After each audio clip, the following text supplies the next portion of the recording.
जम्मू कश्मीर के lieutenant governor Manoj Sinha ने हालिया पहलगाम दहशतगर्दाना हमले में सयाहों की जान बचाते हुए शहादत पाने वाले आदिल हुसैन के घर जाकर उनके अहले खाना से ताज़ियत का इजहार किया। उन्होंने आदिल की कुर्बानी को कौम के लिए बायस फ़ख्र करार दिया। उन्होंने कहा कि पूरी कौम आदिल के इस बेमिसाल जज्बे शुजाअत पर नाज करती है।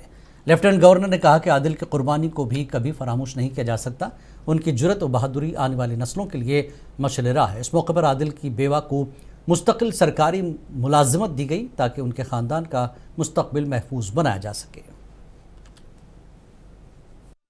पहले ही हमने तय किया था कि आदिल जी के परिवार में आना है। उनको जो फाइनेंशियल असिस्टेंस था वो एमएचए की ओर से जम्मू कश्मीर शासन की ओर से दे दिया गया था। देश भर की अनेक राज्य सरकारों ने इस परिवार ने जो इस आदिल जो बहादुरी दिखाई उसकी सहायता की है। आज उनकी पत्नी को अस्थायी नौकरी परमानेंट जॉब जो है यहीं अनंतनाग में फिशरीज डिपार्टमेंट में दिया गया है। मैं समझता हूं कि एक इनके लिए प्रशासन का ग्रेटिट्यूड है जो इनको दिया गया है। आगे इनके पिताजी से, इनके परिवार से और इस गांव के लोगों से बात हुई है। वो लोग कुछ चाहते हैं कि रोजगार के और साधन इस पूरे इलाके में बढ़ाया जाए, तो आगे ध्यान रखा।